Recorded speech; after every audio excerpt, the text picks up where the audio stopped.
عليكم الإخوة الأخوات، نتمنى تكونوا بخير وعلى خير في هذا العدد الجديد والحلقة الجديدة من قناة ديالكم منبر الخبر. في هذه الحلقة الإخوة الأخوات غنحاولوا نطرقوا لمواضيع جد مهمة، الأولى تطورات ديال آخر الساحة. غادي نشوفوا اللقاء المرتقب للمنتخب الوطني المغربي أمام الكونغو برازافيل، مباراة مهمة جدا. غنشوفوا المفاجآت في هذه المقابلة، بحيث أن هناك أصداء على أن ركراكي المدرب ديال المنتخب الوطني غيقوم بتغييرات شاملة في التشكيلة ديال المنتخب الوطني. شوفوا الصعود ديال اليمين المتطرف في الانتخابات الأوروبية، وأثر على الزيارة اللي غيقوم بها رئيس الوزراء الفرنسي. من المرتقب أنها سوف تلغى يعني هذه الزيارة اللي كانت مقررة في بداية شهر يوليوز.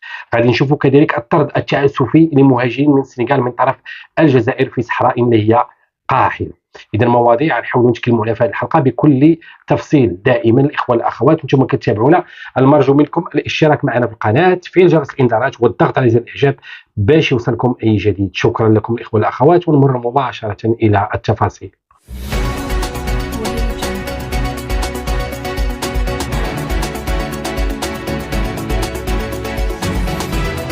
إذا الإخوة الأخوات، في هذه الحلقة غادي نتكلموا لكم على هذه المقابلة المنتظرة والمهمة جدا للمنتخب الوطني المغربي بعد انتقادات لاذعة للناخب الوطني الركراكي على بعض التصرفات ديال اللاعبين، خصوصا زياشوا عنصري. فكان هناك اطمئنان من طرف المدرب في الندوة الصحفية، وقال بأن الأمور تم السيطرة عليها في حديث اللي هو انفرادي مع اللاعبين، وقال لهم باش ما يعاودوش هذه القضية مرة أخرى.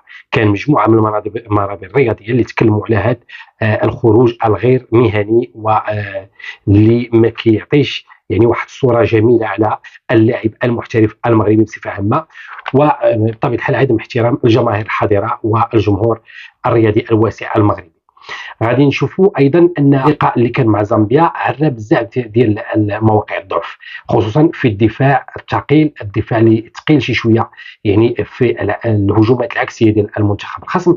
فجميع المنتخبات كتعرف التقنيات اللي كيمتازوا بها اللاعبين المغاربه، وبالتالي كتلعب افيك ان بلوك با كيف ما كيقولوا، دفاع اللي هو متاخر وكيعتمدوا على الهجمات المعاكسه اللي كتكون سريعه وسريعه جدا.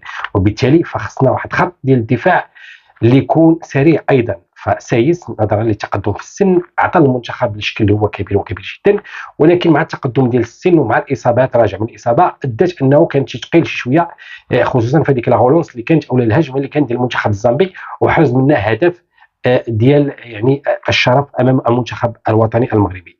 وكذلك هناك نقص على مستوى حراسه المرمى ديال الحارس بونو. هناك بعض الاصداء كتكلم بانه يقدر يتعوض في اي لحظه بالحارس القجوي منير، اللي هو يعني صابر، ويعني كنتحيد له التحيه جميع المنابر الرياضيه لحياه هذا الحارس، لانه كان هو الرسمي للمنتخب الوطني في 2018 ومن بعد شاد الاحتياط، ومع ذلك لا يتكلم وما كيخرج بحتى شي تصريح او ما الى ذلك اللي كيسيء للنخبه الوطنيه او للمدرب الوطني. وهناك تغييرات بطبيعه الحال في الرجوع ديال امرابط الى خط الوسط، غادي يكون ضروري بعدما ان كانت عنده الايقاف.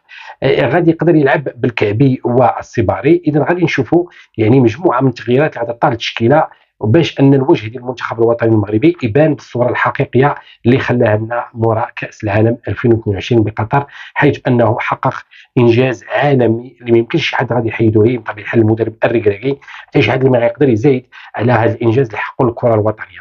ولكن احنا مع التطور، فإلا ما بقاش المدرب الركراكي كما تنقولوا قادر انه يقدر يضبط هذه المجموعه، فخصهم مدرب اخر. خصوصا هناك اصداء كتكلم على ايرفي نورار اللي هو معجب بالمنتخب الوطني، معجب بالعناصر اللي كيضمهم المنتخب الوطني. ففي خرجه اخيره لهذا المدرب قال بان المنتخب الوطني كي فيه لاعبين اللي هما من الطراز العالي، لاعبين ذوي التجربه، لاعبين في الانديه ديالهم كيقوموا بادوار مهمه، يعني اي واحد يحلم يدربهم. وقال بانه مستعد الا طلبوا منه يدرب المنتخب الوطني لما لا، ويقدر انه يفوز به حتى بكاس العالم يعني كطموح. قالوا ايرفي رونالد في رساله يعني مشفره كيف ما تفهمات لفوزي القجع، لو انه فكر باش يحيد المدرب الركراكي، خصوصا في المقابلات القادمه اللي غادي يبان الحقيقه ديال المنتخب الوطني، هل غادي في السكه الصحيحه او لا هناك بعض يعني الصعوبات، الشيء اللي غادي يضغط على الجامعه باش انها تتدخل، وبالتالي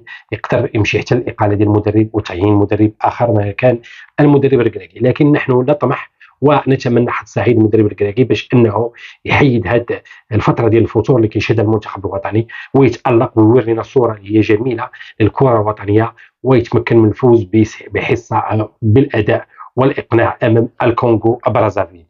اذا هذه المقابله كما كيعرفوا الجميع فكانت مقرره بالكونغو برازافيل وليس باكادير، ونظرا لبعض المشاكل السياسيه والازمه الدبلوماسيه اللي كتشهدها الكونغو فتم النقل ديالها الى اكادير، ولكن الكونغو الجامعه ما تكلفتش بالاقامه ديال الكونغو، قالت بانها لم تخبر الى اخر لحظه، فالجامعه الملكيه لكره القدم هي من تكفلت باحضار يعني حافله الى المنتخب ديال الكونغو والاقامه ديالو كذلك.